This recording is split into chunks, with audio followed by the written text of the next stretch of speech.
کہ سائنسی دور میں اس چیز کو، جادو کو یا ان سب چیزوں کو فکشن کا نام دیا جاتا ہے، اور ٹائم کے حساب سے کہا جاتا ہے کہ اتنے کم عرصے میں اتنی ڈیولپمنٹ ہوئی ہے، یہ بھی ایک فکشن ہے۔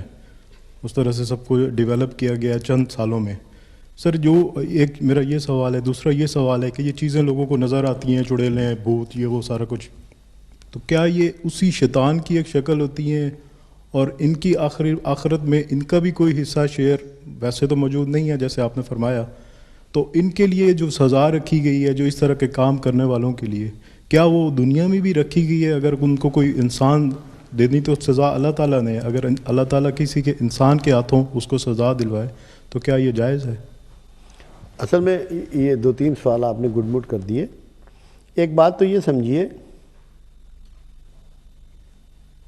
کہ جنات جو ہیں جن کا آپ نے ابھی ریفرنس دیا، ان کے لیے بھی رسول مبعوث کیے گئے، اور خود رسول اللہ صلی اللہ علیہ وسلم کے لیے فرمایا گیا کہ ہم نے تمہیں مبعوث کیا تمام جن و انس کے لیے۔ تو جب رسول مبعوث کیا جاتا ہے تو اس کا مطلب ہے کہ ان کو تبلیغ جاری ہے، ان کو دعوت دین دی جا رہی ہے، وہ اپنا مذہب بدل سکتے ہیں، اپنی درستگی کر سکتے ہیں،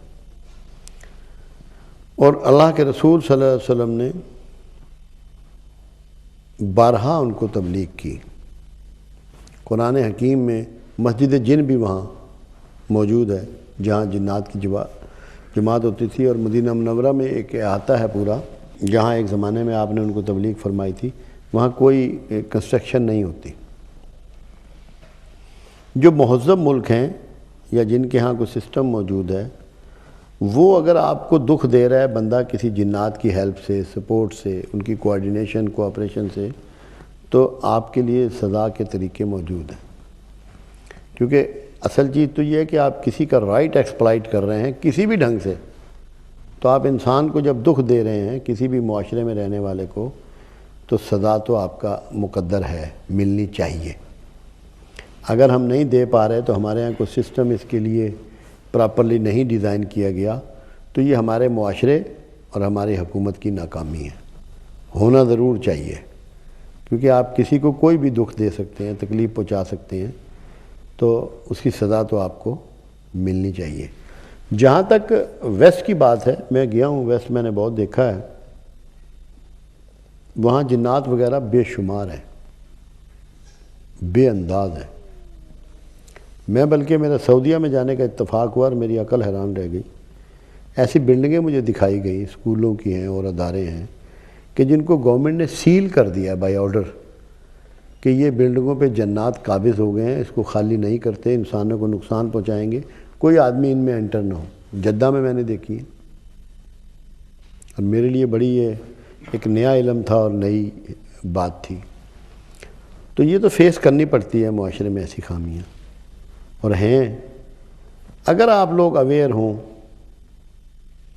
جس طرح میں نے آپ کو ابھی یہ بات کی ہے کہ تعوذ پڑھتے رہیں، اور جب اس کے باوجود بھی اللہ آپ کو اپنی پناہ میں نہ لے تو اس سے کثرت سے معافی مانگیں، اگر یہ طریقے آپ اڈاپٹ کر لیں تو کچھ بھی آپ کا نقصان نہیں ہوا۔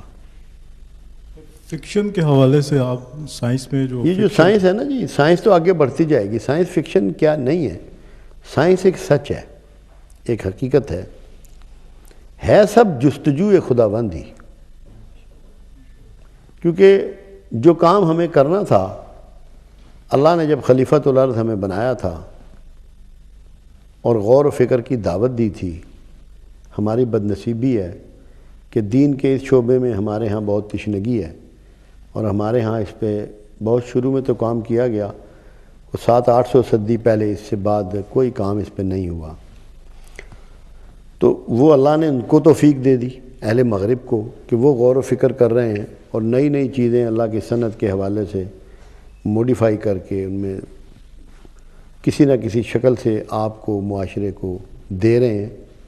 اور اگر آپ نے علم کا اسی طرح پاسداری شروع کر دی اور غور و فکر شروع کر دیا، تو کوئی وجہ نہیں کہ اللہ آپ کو بھی نہ نوازے، اور آپ سے بھی نئے علم لوگوں کو علم نافع نہ پہنچیں، ضرور پہنچیں گے۔ صرف وہ تب ہوگا جب آپ قرآن کو ثواب کے لیے نہیں پڑھیں گے.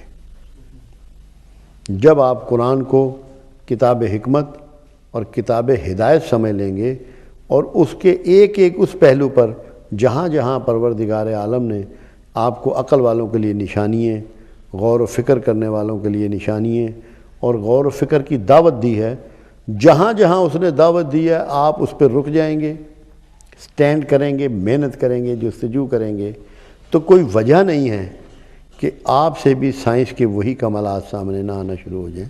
کیونکہ اللہ جو ہے وہ کسی کا مخصوص نہیں ہے، وہ رب العالمین ہے. تو رب العالمین ہونا اس کا ایک پرومس ہے اپنی ساری مخلوق سے کہ میں تمہارا سب کا پالنے والا ہوں. تو جب اللہ سب کا پالنے والا ہے، جو بھی غور و فکر کرے گا اور محنت کرے گا اس کا معاوضہ اللہ ضرور دے گا. جو اس کو نہیں مان رہا، جو اس کا شریک ٹھہرا رہا ہے، اس معاملے میں اللہ اس کو بھی دے گا، کیونکہ اس کا سب سے وعدہ ہے، صرف ماننے والوں سے وعدہ نہیں ہے. تو ہمیں بجائے اس کے کہ ہم اس کو فکشن سمجھیں اور ان طرح کی باتوں میں الجھیں، غور و فکر شروع کر دیں اپنی اپنی سطح پر، اپنے اپنے شعبہ زندگی میں. تو کوئی وجہ نہیں ہے کہ آپ بھی اتنے ہی کامیاب نہ ہوں جتنا کہ آج مغرب ہے، اس سائنسی ڈیولپمنٹ کے حوالے سے. باقی تو کامیابیوں کے اور بھی بہت سے زاویے ہیں، ہو سکتا ہے وہ بہت سی چیزوں میں ناکام بھی ہو.